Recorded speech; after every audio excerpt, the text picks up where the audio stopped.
Hello, I guess. I've tried this intro about 5 times and I can't find a way that isn't cringe, I mean this is cringe, but I can't find a way that's natural. So I'm just gonna start now and we're just gonna get straight into it because I think people prefer to just get into things anyway. Behind me about here is my new car. So I made a video on this channel back in April last year, made a couple more after that, but generally been quite quiet. Been busy, blah blah, no one cares. But I do like making videos and I would like to make other videos in future around other cars. But I thought I would start with the new car I bought in September, which replaced the M3, which is just behind me. I'll throw some cinematics in there. I'm going to talk about the car. But yeah, this is my BMW M2. I'm not very good at pointing. I'm going to have to get used to that. But I'm going to cut to some cinematics now.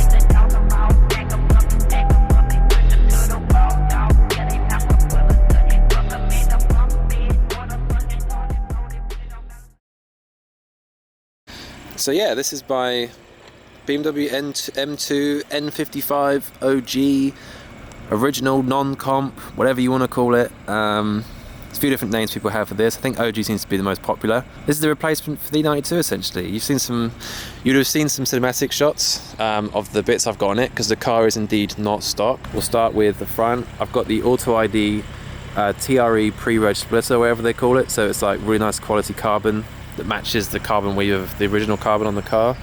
Obviously the original 437Ms on Michelin Super Sports, the best tire in the world. Auto ID side skirts, which are beautiful. I've never had side skirts on a car before, but they look fantastic. I mean, the car it's just so chunky. Look at the rear arch, it's just so cool. But what's quite cool as well is I have these little things. So these are little mud guards which not many people consider when buying these cars. They'll stick spacers on and the wheels will stick out. You can see it doesn't stick out too far from the arch, but if you come like this, you can sort of see the wheel is like there and then the door is there. Like the car just chucks up loads of stone chips all the way along there, and if you track these you just get loads of stone chips, and that's why the car has this OEM PPF. You probably can't, can you see it? So that, yeah, there we go, there's a line there. You can sort of see the line of where the PPF is. So BMW put one there from factory. I've actually been to TK Detailing in Basingstoke, he's amazing. We put a slightly larger one on to give me a bit more protection up the arch, because otherwise the arch just gets destroyed by stone chips. So yeah, that's quite, if you buy one of these, get them, they're really good. Walk around the car, obviously 437M still, on Super Sports that need changing. Again, Michelin, best tyre ever, please sponsor me, thanks. So yeah, walk around to the back. I actually have some, so at the front and the side, I have Auto ID carbon and obviously Auto ID carbon around the front, but at the back is all M Performance. Well, what I think is M Performance. So this boot lip is your sort of standard boot lip carbon spoiler. Apparently it's M Performance. I don't really know how you tell. I mean, there's the weave. I don't know if any of you know just by the weave if it's fake or not. But the reason why I think it's not fake, because down here I have an M Performance carbon diffuser, and how I know it's M Performance is, I'll get under here. Somewhere under there you go, I think somewhere under here you can see it. See where it says M Performance? Obviously you've got M Performance on the exhaust, but you've got M Performance on the diffuser. That's how you can tell if it's legit or not. So this is this is me, hello. This is an extremely expensive part. So the fact someone's got that on there probably means that up there is real. And obviously whilst we're down here, you've got the M Performance exhaust, which just sounds amazing. I think it's titanium somewhere. I think the whole exhaust is titanium, or some of it is titanium, but it's such a good sounding exhaust. I will get some clips of that at some point, but it sounds so good. I might do a startup in a minute because the car is off at the moment.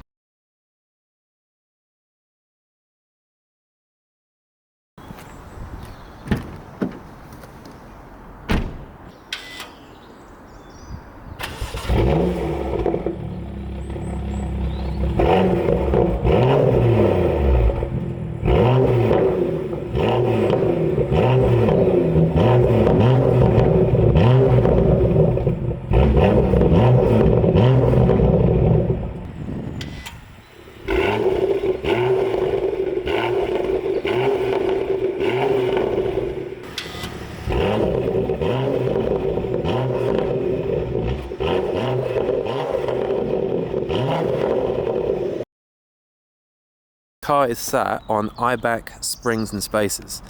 This isn't something I've done, this is what the previous owner did, but you can see the stance of it is like really good. I mean, if I'm honest, that looks quite good actually, but I do sometimes think the front and maybe the rear could be like 10 mil lower, because I think the IBAC springs lower the car, what, 25 mil? And I do wish the stance could be a little bit more fitted, but that might be something I address in the future. But the stance isn't bad, like, it's pretty good. For springs and spacers, it's not a very expensive thing to do. So if you just want, you know, the thing is it's very dateable. So if you want very dateable stance, but not too expensive, and to be honest, it actually drives amazingly. I just came back from France and it drove amazingly over there. So well balanced, so compliant. UK's a bit different. Can be bouncy at times, if I'm being completely honest. The IBAC springs, like any lowering springs, can be a little bit bouncy because it's more the shocks than anything. I'm sure if I paired the springs with these like aftermarket shocks might be better, but as this setup goes with the springs and the spacers, it's quite good. It's good. That's the outside of the car. Let's show the inside. So to some people the interior is quite basic, for the main reason being the seats. These are the kind of the standard, almost like, I think they are the 3 Series seats, the 1 Series seats. You know, like, they're not super flat, but they are mostly flat, like not much bolster. There's just no design to them. They're just normal seats. I personally quite like them. Agreed, not to look at, but to sit in and drive and go on trips on, I think they're absolutely fine. They're like, I don't mind them at all. But yeah, the big kind of the elephant in the room to me is the steering wheel. Again, this is like M Performance parts. I assume. I don't think that's fake. Again, it came on the car. I mean, the carbon outside is real, so I assume this is real. It's quite a cool wheel. It sometimes doesn't look amazing, but it's such a nice wheel to hold. Like, obviously this is all like suede or whatever, and it's just nice. It's very like thick. It's a nice thick steering wheel. I got a carbon knob. Everyone has a carbon knob. The Alcantara surround, carbon dash, well, carbon center console. Oh yeah, the handbrake. Again, that's carbon. Alcantara there. Got the carbon fiber door handles with the Alcantara door inserts. And then what's also quite cool, I'll just hop in the car, was this. So this is like, I think this is factory. I don't know, don't quote me on it. It looks factory, but this is all like Alcantara suede. And then you've got the M Performance badge then stitched in. I don't see many cars with that at all. And to be honest, I absolutely love it. Like, I think without that, it would just be brushed metal maybe. And I've seen cars that just have like, all of this is just plastic, all of this is plastic, there's no carbon knob, there's no like M Performance steering wheel or anything.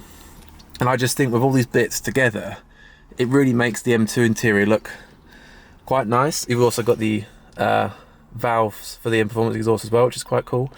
But yeah, the whole setup it's just nice. Like, I don't know, I really enjoy it. But what's crucial about these N55s, M2s, is the dials. So these are I think one of the last BMWs to have the analog dials. The facelift M2 has the digital dials, but these analog dials are just so cool. Like, they're just proper M dials, proper original normal dials that I think should just always be on cars forever. Obviously you've got virtual cockpits and Audis and stuff, which are quite cool, and new BMWs have a new display now which goes like all the way across here, like that. It's basically all the way across the whole thing. I'm not really an interior guy, I'm quite basic. I love dials, I love simple ergonomics, I love carbon, Alcantara, etc. And that's me. Like, I love this interior, it's so good. I wouldn't buy a car based on the interior necessarily.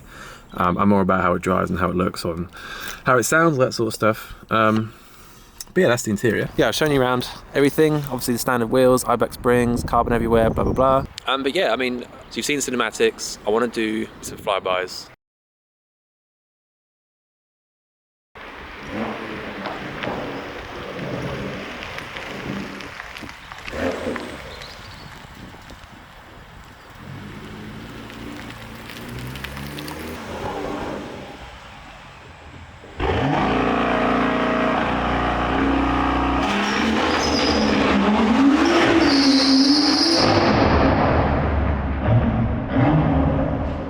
But yeah, I think I'll make some more videos. One thing I do want to talk about is the M2 versus the E92. I get a lot of questions on it. on my car page, which features the M2 obviously. So it'd be quite cool to do a little chat about, you know, what I think of the two, why I think you should get one, because I get the question all the time, having both, and I think as the M2 is coming down in price and it's becoming such a good modern car that's quite involving to drive still, being that it's quite modern. I think people are kind of coming more towards M2s or upgrading from M3s to M2. So it's quite a good topic. So I think I'm going to talk about that. But yeah, that was kind of a short video showing the car. Videos to come soon. And yeah, let me know what you think of the car, or any videos you want to see on the car. Did I miss bits I haven't talked about? Yeah, I'll chat to you guys soon. Bye.